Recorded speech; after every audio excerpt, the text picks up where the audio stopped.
As we continue to give you that great throwback music on a fantastic looking Thursday, that's Sugar Aloes with the sign of the end of times. And you know, it's fitting for this morning. I think so far we've been choosing some songs that are very apt to the conversation, apt to the discussion. And we continue the discussion. This time we're going to change it. I know we're talking to youth, as we said yesterday. You know, it was International Youth Day, and we continue talking to young people to get their opinion on all the things that's going on in and around the country. And of course, the big topic is elections, and then the race issue that came out of it afterwards, and still going on, still being slapped all around the place. So this morning, we have two more guests on the show. Latoya Roberts-Thomas, the president of Tobago Youth Council, and Shanice Webb, the president of the Trinidad Youth Council. And good morning, ladies. Are you there? Yes, we are. Good morning. Yeah. Fantastic. Good morning. Now, it's been said that youth were more engaged in this election than ever before. You know, they wanted to find out who the candidates were and what was the main issue or the main issues, and a significant amount of female candidates as well. I just wanted to find out how you guys felt about the youth engagement for this election season, firstly. We could start with you, Shanice. So I think that young people really did make an extra effort to really and truly find out about, what was going on in terms of the election process. We would have seen the Youth Voice Matter platform really coming up and actually, interviewing candidates and things like that. And I saw also the media took an active role in terms of engaging young people on their position when it came to politics. In terms of the politician, I think that they tried to, in a way, market to young people, but at the same time, not necessarily offering the sort of substance that young people were looking for. Oh, do you want to, well, I guess I could ask Latoya. Latoya, what is that substance that young people were looking for? I'll have to concur with Shanice's point. I think that most of the politicians really tried to engage the young persons, but there became a time when we felt as if the issues would dwindle in a bit. People went back into the picong and the mud slinging.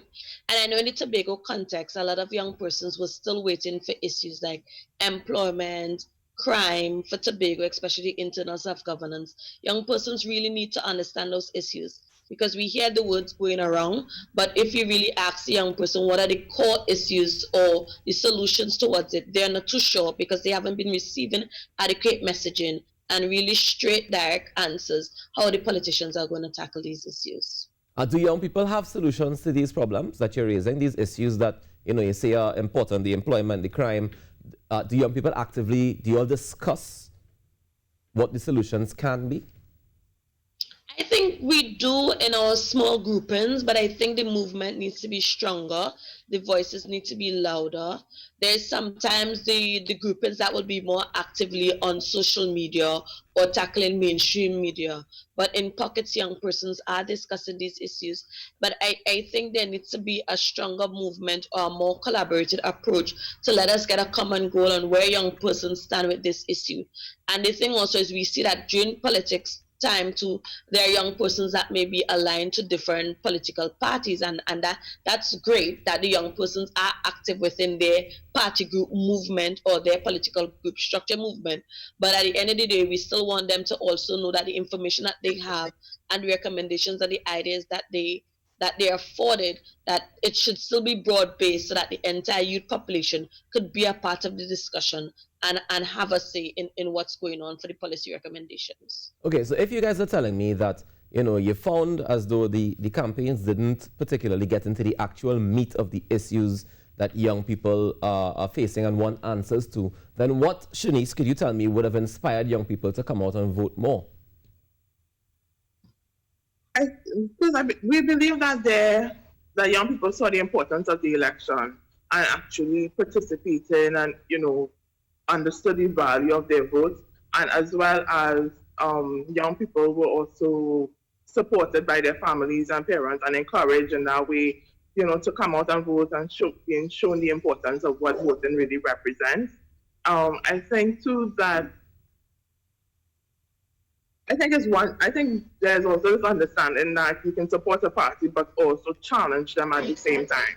You know what I mean? So because you support a party does not mean that you cannot require more of them And I think that is what young people are looking for. So even if you voted for a party, that's not the time to just be complacent, but making sure that you actually engage them on the issues and you push back, where it is that we need to see more representation happening. Holding them accountable is basically what you're saying, yeah? Most certainly. All right. Now, ladies, in the PM-elect in his victory speech, he alluded to innovation, creativity, and the possibilities for young people and for youth. So we anticipate some policy directives towards, what Trinidad and Tobagonians are more interested in as young people. And I know that you guys were heavily involved in sending suggestions for the road to recovery after COVID-19, especially on behalf of the young people. Are there plans to follow up and continue, like you said, holding them accountable to whatever discussions have been had already? Well, definitely. I think one of the main points of the Youth COVID response committee was one to show that young persons are active in terms of putting forward those recommendations. And I know in the Tobago space, I would say I know the recommendations were taken and they were inputted into the policy documents and the directives that has been put forward. So now I think it's just more about implementation and having a strong agency too. Because we find in Trinidad and Tobago, we're good at the paperwork.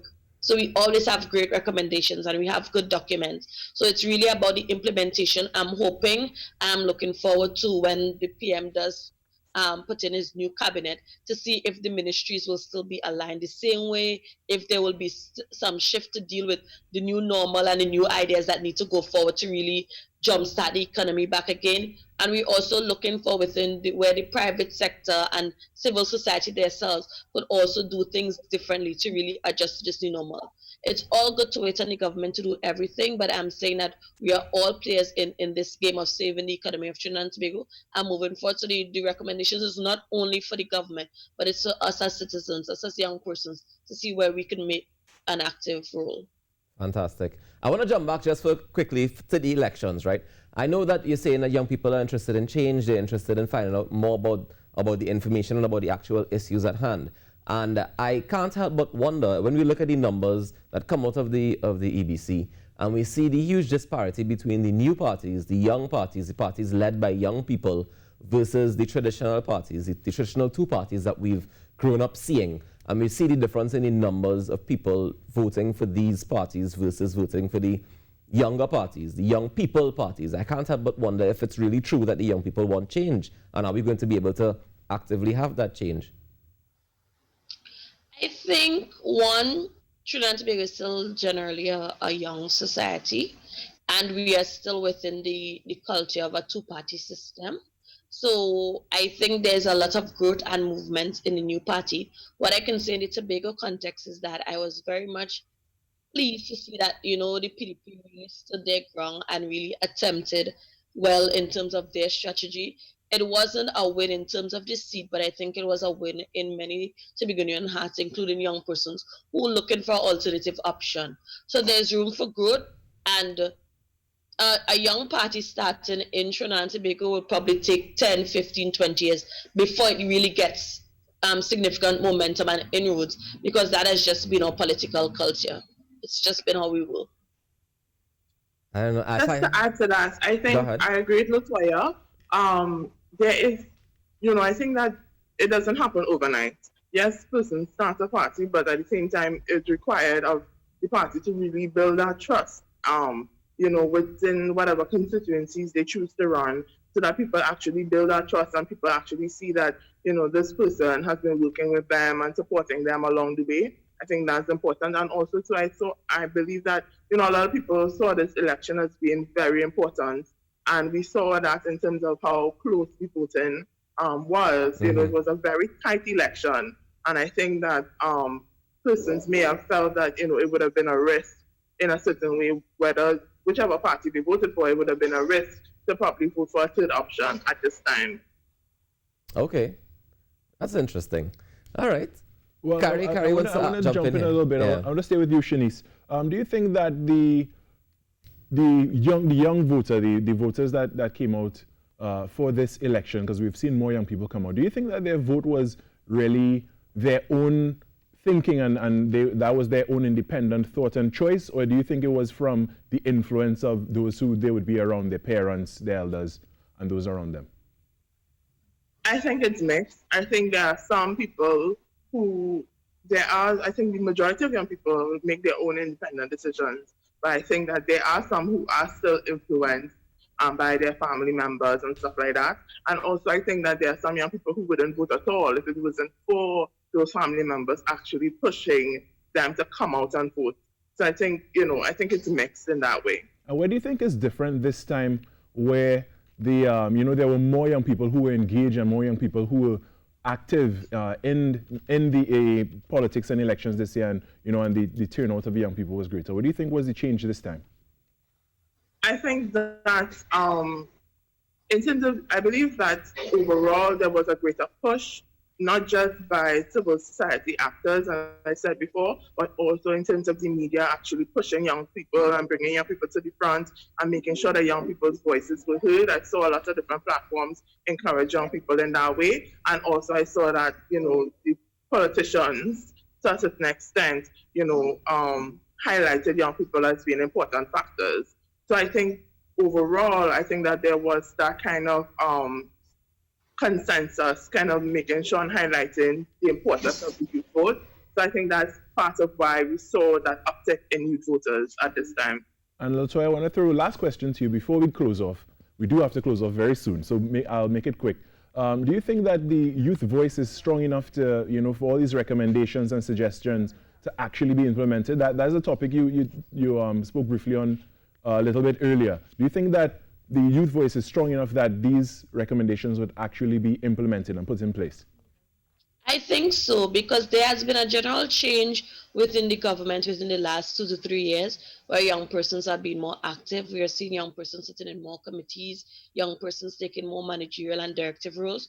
So I believe that, and the politicians did campaign with the hope of using young persons. So I think I'm hopeful, I'm optimistic that the government will keep young persons at the forefront. All right. Well, with that, I want to thank you both. We do have to cut it here. We have a sharp cut for the news at 7. So I want to thank you both so much for joining us this morning and helping to ventilate these topics, the youth vote and all that that comes with it as well. So I want to thank you so much, Shanice Webb and Latoya Roberts Thomas.